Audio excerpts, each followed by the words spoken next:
Bom dia, eu sou Rebeca Luna, do primeiro ano de Biotecnologia Matutino, e agora eu vou apresentar os integrantes do meu grupo. Como eu já falei, está eu, aí está a Alissa Souza, Ronald David e Luma Araújo. O nosso tema geral ficou como a história da ciência, mas eu vou falar especificamente dos tempos pré-históricos. Não tem como a gente estudar os tempos pré-históricos sem saber o que é a pré-história. Então, vou fazer um breve resumo.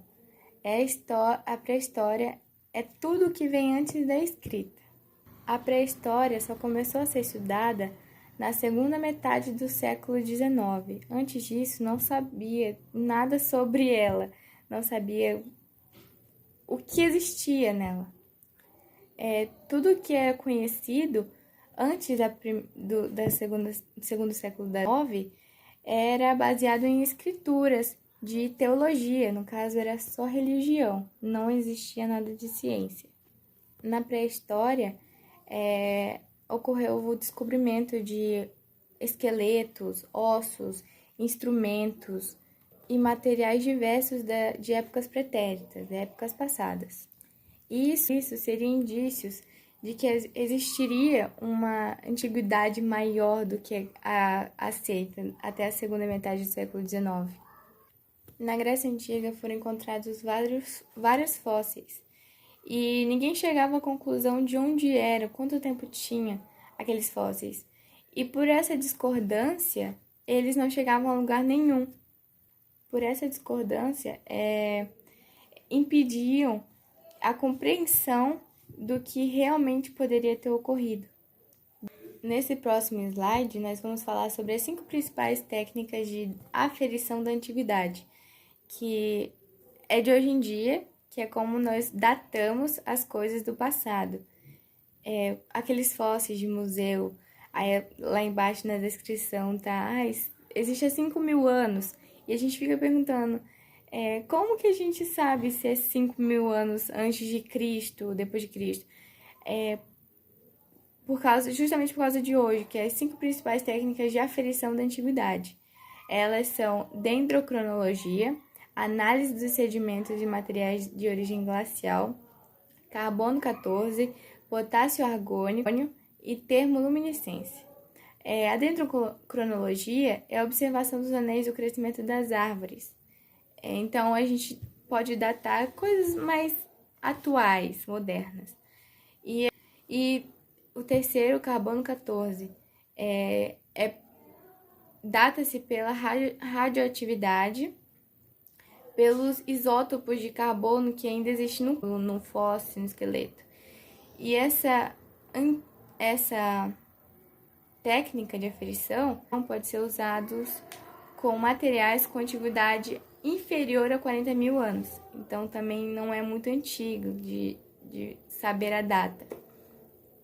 E o potássio argônico também é com radioatividade, só que a gente já data uma coisa mais longa, mais antiga, há cerca de 1,2 bilhões de anos.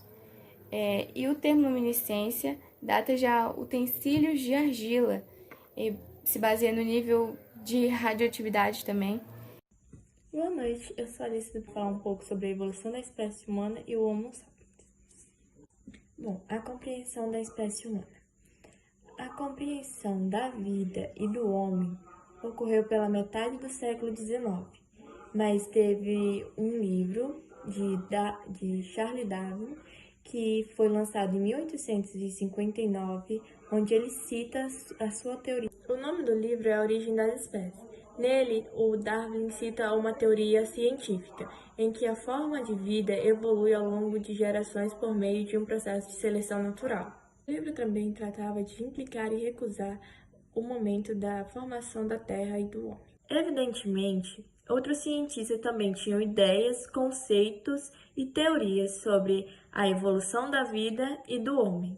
Um exemplo dessas tais teorias seria de Isaac de Lapeyre, que citou em seu livro que certas pedras encontradas no sul da França teriam sido moldadas por homens primitivos e anteriores a Adão.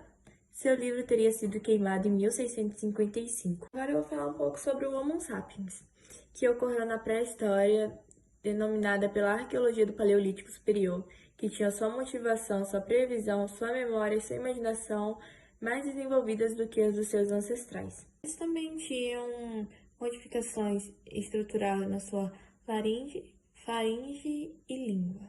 Existem duas teorias sobre a origem do Homo sapiens. A primeira seria que a população se originaria do Homo erectus, se adaptando a locais. A segunda teoria seria que o Homo sapiens são descendentes de uma única população acentual que surgiu em algum lugar da África. Muitos autores dividem a espécie Homo sapiens em duas: a primitiva, que ocorreu há mais de 200 mil anos atrás, e a dos Homo sapiens sapiens, que seria a atual. Bom, meu nome é Luma e eu vou falar um pouquinho sobre a evolução da espécie humana. Eu acho que definitivamente se caracteriza pela aceitação de novos conceitos, como a mutação e a evolução. Tipo, no caso aí, por Darwin ter aceitado que há uma espécie de mutação e ter explicado isso de forma científica. Bom, de fato, não só a espécie humana evoluiu, como os Homo sapiens evoluíram e também como os animais antediluvianos, que são mamutes, dinossauros, etc. Também fala um pouco sobre os elefantes e os rinocerontes, que os seus esqueletos foram achados na Europa e que com certeza eles evoluíram. Elefantes estão presentes até hoje, por exemplo. E é isso.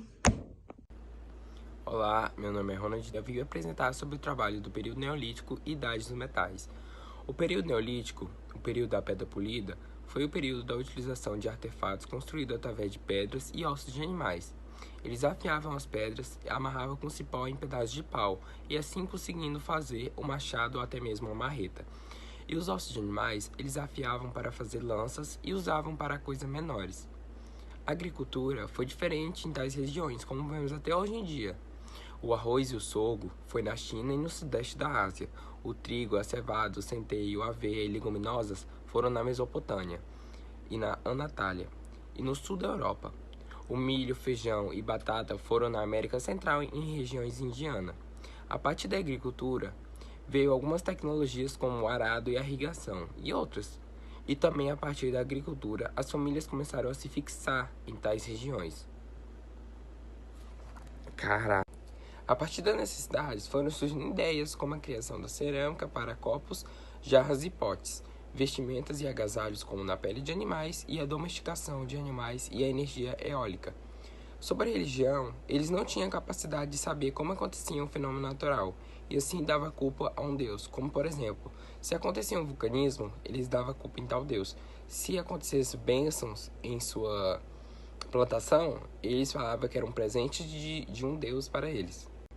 A idade dos metais, neolítica ou ainda de proto-histórico, teve curta duração de 8 a 5 mil anos atrás. Esse período tem artesanatos desenvolvidos e foi a descoberta do metal. O primeiro foi o cobre, depois o ouro, depois a prata e depois o bronze.